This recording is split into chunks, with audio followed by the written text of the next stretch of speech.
Regresamos a esta, su segunda media hora de realidades y opiniones que se transmite de manera enlazada, hermanada, con los portales Foro 21 México Prioridad, Foro 21. Tenemos en el estudio, y es un placer tener a dos analistas políticos como el maestro José Ojeda Bustamante y a Fermín Alejandro García, que ya nos narró pues de manera sintética pero muy concreta ese pasaje de Luis Miguel cuando llegó sin conocer al PRD ni a sus grupos, tribus, y cómo logró consolidar un emporio político. Maestro Ojeda Bustamante, coincido mucho con lo que usted señaló antes de entrar con Fermín, de ese animal político, podemos llamarle, de Luis Miguel Barbosa, que contrastó mucho ya con su accionar político, donde confrontó demasiado, donde peleó demasiado, pero cuando en los momentos decisivos salía ese otro Barbosa y lograba impactos político-electorales que no se le veían. Sí, realmente es un político que aplicaba pues la realpolitik, pues que realmente hasta en sus ruedas de prensa, como lo narraba Fermín, es interesantísimo. Es decir, así como se salió o se decantó con Andrés Manuel de manera imprevista, que ni sus asesores sabían, pues así en las ruedas de prensa de manera espontánea sacaba muchos temas que a veces lo metían en complicación. Es decir, era tan espontáneo porque así ese animal político así entendía la política, que era un tema espontáneo, es decir, nada preparado cuando hay que enfrentar o cuando hay que agarrar el toro por los cuernos, ¿no? Y lo metió en muchas complicaciones, sobre todo cuando empezaron las ruedas de prensa, las mañaneras y así los primeros, hasta que se acomodó al formato de las ruedas de prensa, y es el que mejor entendió lo que también estaba haciendo Andrés Manuel, ¿no? Es decir, sí, que otro gobernador, lo replicaba, ninguno otro. Que otro gobernador, pero con un formato más controlado para él, y sobre todo que eso lo que le restaba movilidad en el interior del estado lo subsanaba con esas ruedas de prensa. Es decir, con eso llegaba o de alguna manera intentaba sustituir que no tenía esa posibilidad de andar por todo el estado. Al interior del estado. Y que eso también a la larga también le complicaba, porque cómo lograba controlar las diversas regiones, pues los liderazgos, es decir, ante una ausencia, había liderazgos que se imponían, ¿no? Entonces, ¿qué hacía? Entonces empezó a generar en las diferentes regiones del estado, a posicionar a los que él consideraba que eran los líderes y que le iban a dar a él la posibilidad de seguir teniendo el liderazgo. Algo similar que hizo Moreno Valle en su momento. Generó liderazgos de PAN, PRD, Verde, en fin, y lo sumaba a su proyecto con las banderas políticas de ellos, de sus partidos. Sí, y así controlaba, y así tenía manos en todo el estado. Y creo que eso también le ayudaba a no estar por todos lados. A la postre, pues le pegaba a Moreno, porque los liderazgos de Morena sí cuestionaban eso, porque de repente hasta se podía ver, realmente había un cambio de personas, presidentes municipales con 4 veces haber sido presidentes municipales, o de repente se reelegían. Y con diferentes partidos. Y con diferentes partidos, ¿no? O diputados también. Sergio Salomón Céspedes. Y diputados también. Entonces, claro. Toda esa parte lo hizo pues con esas características, al pragmatismo puro, pero realmente con la manera de poderse imponer en el corto plazo, porque sabía que su gubernatura era pequeña. 5 años, sí. No, ni tan pequeña, 5. Pero ya le habían quitado, él hasta decía que ya le habían quitado un año prácticamente. No, se le quitó, fue simplemente por la elección extraordinaria. Sí, pero eso lo que él quería era adelantar o generarle una cierta movilidad más rápida a lo que él quería hacer. Y entonces eso lo tenía. Y por otro lado también se sentía mermado con su enfermedad, como bien lo detalla Fermín, me parece que es de manera extraordinaria. ¿Qué es lo que hacía? Pues esas limitaciones que también tenía le daban que su futuro político pues, estaba en contrarreloj. Exacto. Y si pensaba él que podría no terminar su periodo, pues tenía todavía más una presión adicional.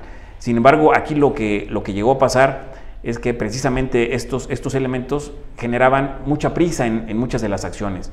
De repente revolucionaba lo que quería, pero a la postre también le llevaba a cometer errores, desaciertos, confrontaciones, y que realmente los costos eran altos realmente. Es decir, qué es lo que ocasionó. Sí, controla el Estado, sí tiene el Poder Judicial, sí tiene el legislativo, sí controla el partido, pero lo que representó el costo fue muy alto para precisamente estar minado todo lo que en este momento se puede generar con esta era del barbosismo, ¿no? Así es. Rapidísimo, déjeme ir con nuestros patrocinadores, nos ganó las prisas el Pollo Feliz, Baco, Mangueras y Conexiones, Golden, Plaza Dorada, Natural Ice, Onco Boutique, Hacienda San José Actipan, Flor de Aloe, Publixi, Podo Center y Mezcal Promesa. Fermín, una falla que creo que quedó muy clara, que Luis Miguel Barbosa no tuvo un equipo de trabajo con una preparación política ni administrativa, y que él prácticamente hacía todo, pese a estar mermado. No tuvo un real operador político, y quienes estuvieron ahí pues fallaron, fracasaron, o la ambición del dinero les ganó y los llevó a perder su confianza y tuvieron que salir. Esa fue, digamos, la falla, una de las fallas que tuvo Barbosa, o Barbosa quiso concentrar todo el poder, porque vimos y está claro, una burbuja, un cuarto de guerra enana políticamente hablando. Mira, yo creo que hay dos factores ahí. El primero es que te puedo decir que una característica de Luis Miguel Barbosa Huerta de toda la vida, desde que estuvo en el PRD, cuando se fue a diputado, senador, es que él centralizaba todo. Era un personaje que sí tenía un equipo de trabajo, pero donde él siempre tomaba las decisiones, donde él siempre concentraba todo. Si tú observas en sus dos campañas electorales, literalmente no había un coordinador de campaña. De nombre estaba. Estaba en la segunda, bueno, en la primera Diestro era presidente del partido. Y coordinador. Y en la segunda estaba David Méndez como supuesto coordinador. Entre comillas. Pero nunca asumieron el papel realmente de coordinadores. Él todos los días diseñaba la agenda, él hacía reuniones con todo el equipo, él veía el aspecto mediático, él era como el que hacía los acuerdos, él era el que... Hay un famoso video donde se ve que están organizando para una movilización, que incluso lo volvieron a replicar recientemente porque lo sacaron de contexto. De los autobuses. Sí. Los autobuses, ese es un episodio de 2018, no es un episodio como muchos quieren decir que era para esta marcha de la Ciudad de México, sí, donde él está ahí palomeando cuántos autobuses, cuánto dinero para gasolina. Entonces, esa era una característica de él. La segunda es que sí, efectivamente, ya estando en el gobierno, me parece que fue una falla de su administración, toda vez que pues, estar al frente de uno de los tres poderes públicos pues, te lleva a la necesidad de construir un equipo amplio, un equipo donde delegues responsabilidades, donde tengas a un cuerpo muy importante de encargados de la operación política, encargados de la operación de seguridad pública, encargados de los programas sociales, lo educativo, lo salud, encargados de la agenda del gobierno, y pues ahí sí se notó una ausencia de crear un grupo político propio, en primer lugar.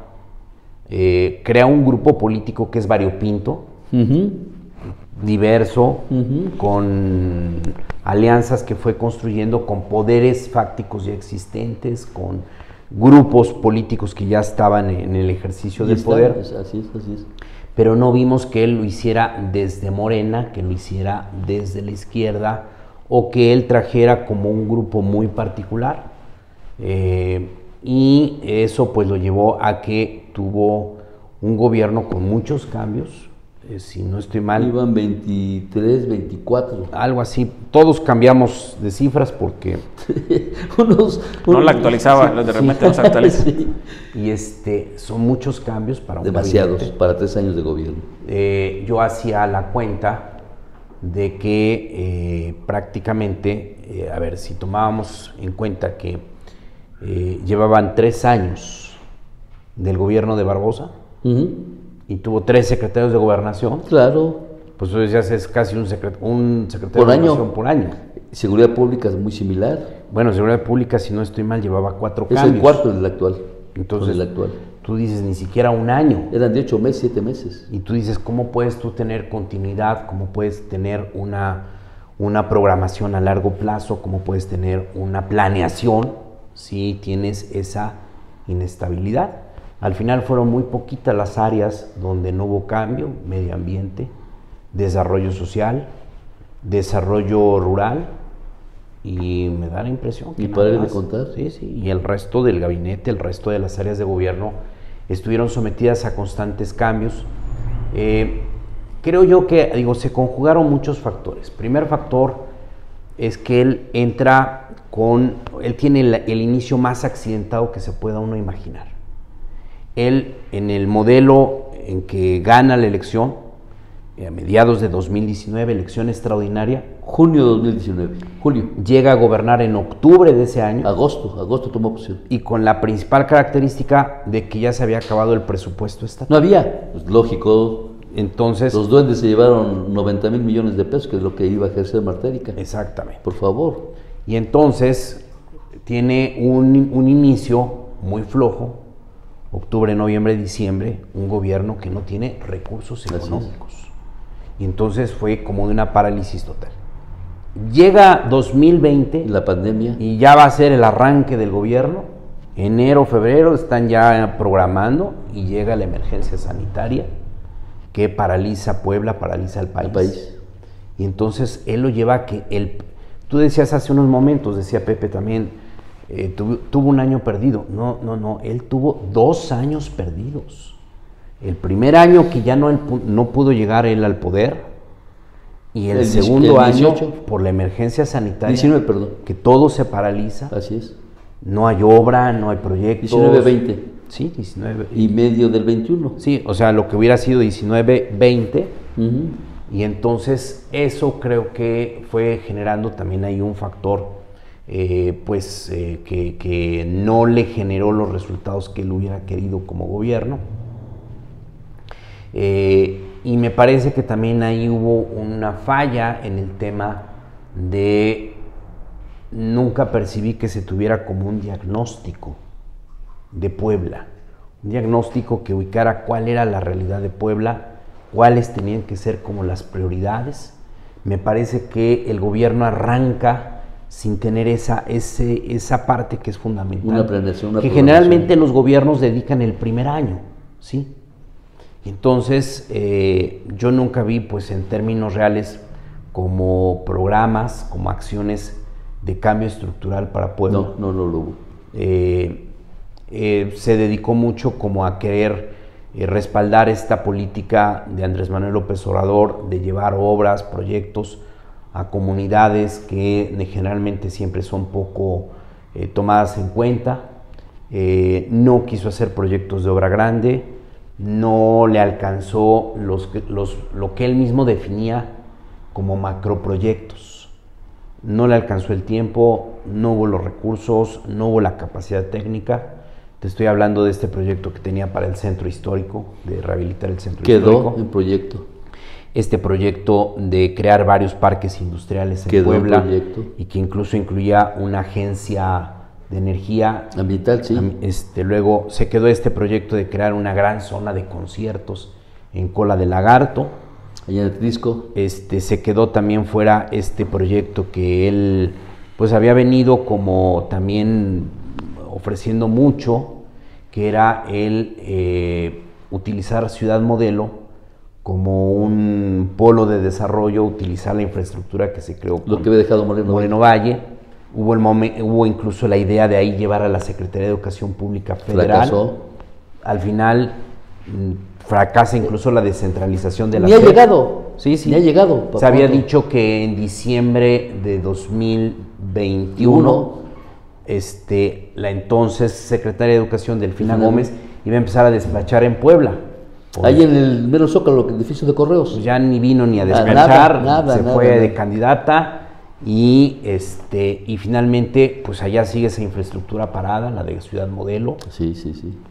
Y creo que eso, pues sí, vino a generar una limitante muy fuerte. No se construyó un equipo de gobierno fuerte, vigoroso, y tan es así que ahora se está reflejando en esta coyuntura de quién debe ser el gobernador sustituto. Déjeme hacer un paréntesis para darle, maestro, esto insisto, con la exposición que usted hizo en la entrada, coincide mucho con lo de Fermín, pero ya estamos viendo el lado negativo, la otra cara de la moneda, de lo que no hizo o dejó de hacer o no pudo hacer Barbosa Huerta. Sí, ves, cuando el tema de gobernar de alguna manera sobre las piernas, donde lo que dice Fermín es significativo, es decir, este informe que iba a presentar el día de ayer, el día de hoy, pues también era un tema complicado, es decir, qué es lo que, y también eso va de la mano con los niveles de aprobación que tenía, a pesar de que la gente veía a un gobernador que sí trabajaba, que sí estaba en acción, no, los niveles de aprobación no eran... Era reprobado. No eran, paralelamente no eran lo que... Lugar 30, 29, digo, en algunos, a lo mejor un poquito menos pudiera ser que Mitofsky de repente es demasiado, o era demasiado fuerte contra él. Pero sin embargo, en estos elementos era precisamente porque una de las cosas que quiere ver la ciudadanía es tener algo que se pueda hacer tangible, ¿no? Sí, visible. Visible. Y sí hizo, por ejemplo, muchas carreteras al interior del estado que habían estado abandonadas, pero en muchos de los casos donde está la población, la mayor parte de la población no era tan evidente. Entonces, la llegada de este informe, pues también lo ponía en el banquillo, es decir, a ver cuáles son los grandes proyectos, todos estos proyectos que no se hicieron, aunque este próximo año venía un presupuesto histórico para Puebla. Bien. Es decir, próximo año pareciera que por fin ya Andrés Manuel iba a voltear a Puebla, que por fin ya iba a darle 120,000, ¿verdad? 120,000 millones de pesos. Para histórico. 23. Sí, y me parece que esto le iba a dar una tranquilidad, una comodidad de poder hacer algo ya mayor. Lo que no pudo hacer. Lo que no pudo hacer. Y parece que también eso era compensarlo todo lo que de alguna u otra manera se había alineado o le había apostado. Pero también otro de los temas es que se enfrentó mucho con el gobierno federal.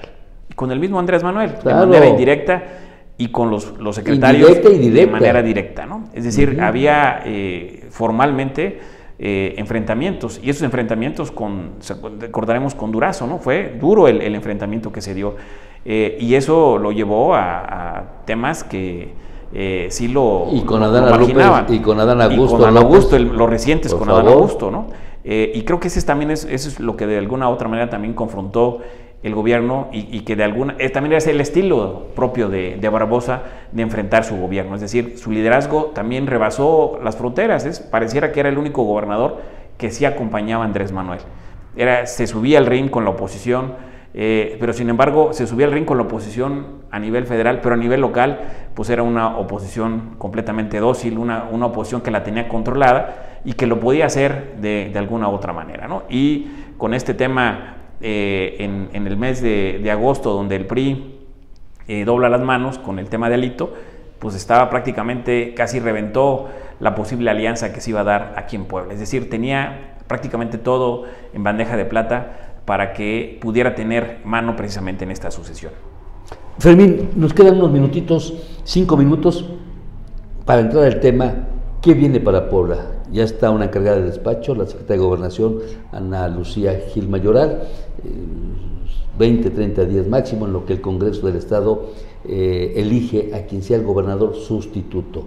Ya saltaron los nombres, ya está poniendo a su esposa, a Rosario Orozco Caballero, como probable que sea elegida. Están hablando de Enrique Doher Guerrero, se está hablando de Carlos Mesa Viveros, se está hablando de José Antonio Godina, gentes muy allegadas a Manuel Bartlett, otros hablan de Sergio Salomón Céspedes, pero de acuerdo al artículo 74 no procede, pero no vamos a meter ese rollo, sino que los están ahí apuntados. Hablan de Gabriel Biestro. Usted que conoce, las entrañas de este acontecer político, ¿qué espera? ¿Por dónde podría venir? Porque lo que hoy la presencia del observador en Puebla es más que significativa, amén de acompañar a un gobernador de su partido, fue a decir, acá está la federación.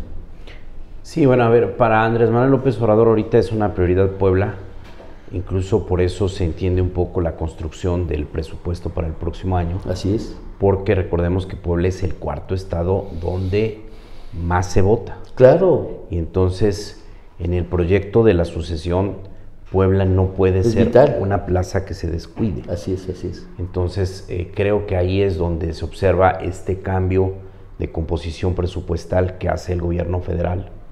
Quien llega a la gobernatura de manera interina, sustituta no. O sustituta, llega en el mejor de los escenarios. ¿Por qué? Porque tiene un presupuesto aprobado. Histórico. Y un presupuesto enorme, sin tocar. Además. Lo van a llegar a programar. A ejercer al 100. Lo que no le ocurrió a Luis Miguel Barbosa Huerta. Sí, señor, sí. Él se quejaba mucho que llega a encontrarse con las arcas vacías, cero presupuesto y además endeudado, comprometido. A él le toca y comprometido. Sí, claro, y comprometido por las deudas de Moreno Valle. Y a él le toca, si tú recuerdas, nunca lo hizo con mucha fuerza, pero sí lo dejaba ir en entre líneas, una crítica que él hacía muy directa a López Obrador, donde él decía: nunca tenemos un peso de la federación. ¿Por qué? Porque él, cuando llega a la gobernatura, no tuvo como margen de negociar un presupuesto para 2020 que fuera atractivo. Le toca en pleno bogue la austeridad republicana, como que no fue prioridad Puebla en ese momento, y entonces la limitación de recursos fue muy notoria. Él siempre lo decía, que lo mucho o poco que hacía era sin un peso de la federación. Así es. Entonces, y sin pedir prestado. Exactamente. ¿Qué nos espera? Bueno, creo que aquí hay un problema fundamental, que es garantizar que quien llegue a la titularidad del Poder Ejecutivo para este año, 9 meses, sea una persona que sepa garantizar, primero, la estabilidad del Estado. Segundo, que no vaya a entrar en una guerra intestina de corte político. Creo que ahí es muy importante que tienen que buscar una figura que garantice pues cierto juego de árbitro. Sería un error entregarle la gobernatura a alguien que viniera con ya una predestinado, ya etiquetado, a generar la sucesión. Y me parece que además se está reflejando mucho una ausencia de liderazgos en Puebla. No hay. Una ausencia muy fuerte de liderazgos en todos los sentidos, de tal manera que no hay nadie que se venga perfilando. A ver, cualquiera que tú pongas, de los que tú has mencionado, yo te diría, cualquiera tiene objeción. Desde una Ana Licea Gil Mayoral, que es una mujer que viene vinculada familiarmente y con antecedentes al grupo de Felipe Calderón. Sergio Salomón Céspedes Peregrina, que es un hombre sin lealtades partidistas y políticas, estuvo en el PRI, luego en el morenovallismo y ahora está en Morena. Tú dices, ¿cómo va a ser ahora el encargado del proyecto de Morena? No hay una figura. Enrique Doher, pues yo lo veo ahí contraproducente. Esto sería como decirle a la oposición, pues ahí te va la gobernatura de Puebla. ¿De parte de quién? Exactamente. ¿Cómo vas a poner al viejo contrincante de Barbosa en la gobernatura? En el Congreso del Estado, fuera de Sergio Salomón, no hay ninguna figura. No hay ningún diputado que tú puedas decir, él tendría que ser el gobernador que sustituya a Barbosa. Si lo ves a nivel del gabinete, un desarraigo. Todos. Ayer hacíamos ahí la pequeña reflexión. En la comida que se convocó a directores de medios, que no se canceló. Terrible determinación. No haberla cancelado porque tienes a tu gobernador debatiendo entre la vida y la muerte y tú departiendo. Sí, pero en fin. Y ahí hacíamos las reflexiones, vamos a ver, por ejemplo, la secretaria de Gobernación es de Sonora, la secretaria de Medio Ambiente es de Guanajuato, la secretaria de Finanzas viene de la Ciudad de México, el de Administración viene de la Ciudad de México. Y no hay nadie de Morena. Los que eran de Morena, los que eran más emblemáticos, los que sí venían en el movimiento, que era David Méndez, Melitón Lozano, Abelardo Cuellar. Claro, adiós. Están fuera del gobierno, incluso dos de ellos pues casi en categorías de perseguidos. Con carpetas de investigación abiertas. Más allá de lo que hayan hecho o no hayan hecho, ese es otro... lo cierto es que se generó un hueco ahí en el gobierno de no tener una participación de los políticos que tendrían que estar. Gente representativa de Morena, de la izquierda, no lo vemos. Está Liz Sánchez, que representa al Partido del Trabajo, pero no ha tenido como la proyección. No. Si tú te acuerdas, hubo una época en que quien hacía las inauguraciones, quien hacía la representación del gobierno era el subsecretario de Desarrollo, este hombre de apellido López. Y entonces creo que eso se está observando ahí una falta de liderazgo, una falta de un grupo político en el poder. No lo hay. Y pues esto lleva a dos disyuntivas. La primera de ellas es que pudiera ocurrir el mismo fenómeno que pasó con el morenovallismo. Claro. De que en el momento en que llegue la nueva figura a ocupar la titularidad del Poder Ejecutivo, el grupo de Barbosa se va a extinguir, se va así es. a dispersar. O la segunda es que pues tengamos ahí alguien que pues juegue a la neutralidad, que eso sería lo deseable. Hoy incluso yo te agregaría, hay otro nombre que está sonando mucho, el de Claudia Rivera Vivanco. Maestro Bustamante, a mí me parece que interesante que si pensamos realmente en lo que le conviene a Puebla, eso. Y me parece que este debe ser un gobierno sustituto de transición. Claro. Que realmente le apueste a poner las piezas, las piedras que sostengan lo que venga. Es decir, si estos 2 años van a ser la continuidad de los 6 siguientes, va a ser terrible para Puebla. Es decir, que desde antes se prepare la llegada de alguien, sería terrible. Sí, me parece que esto debe de ser o dar la pauta de fortalecer o apostarle otra vez a las instituciones, apostarle a la democracia, apostarle a la izquierda, que con todos sus demoles, pues no fue un gobierno de izquierda, ¿sí? Y creo que esta es la parte donde, ese es el gran, la deuda que también deja Barbosa. Y creo que este es lo que puede hacer en estos próximos 2 años. Y si el presidente y las personas cercanas al presidente creen eso, seguramente le van a apostar, porque así darían las mejores posibilidades para que quien llegue, de los que se escuchan para el 2024, pues lleguen para que con unas instituciones fuertes que le puedan darle sostenimiento a sus proyectos de futuro, ¿no? O con un estado, o con una estabilidad política y social. Y que también le conviene a Andrés Manuel. Claro, a Andrés Manuel le conviene, y a quien venga de Andrés Manuel. Déjenme ir a corte y agradecerles enormemente. Les robé unos minutitos más, pero era necesario porque es un tema que ya la otra semana empieza a bajar y si no lo ponemos hoy en el contexto, ya mañana dejó de ser información o dejó de ser nota. Sí, pocos saben lo que nos acaba de compartir Fermín, ¿no? Así es. Gracias. Vamos al segundo corte para regresar a la segunda hora de su espacio Realidades y Opiniones. El Hotel Holiday Inn Puebla Finza los invita a conocer su buffet.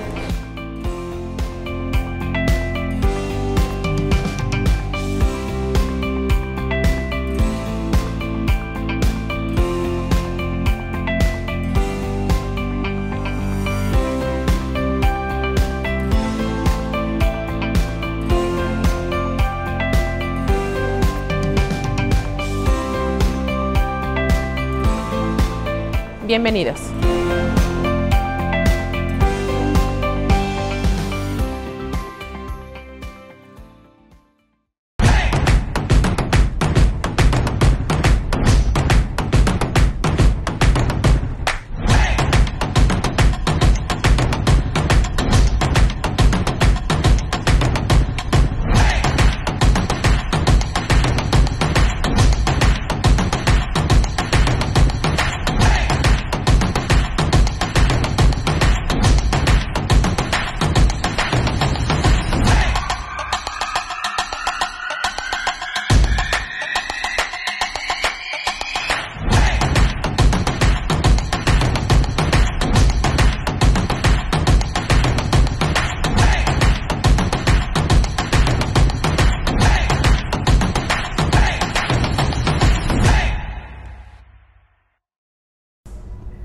Acá tenemos el mejor surtido de mangueras y conexiones del mercado.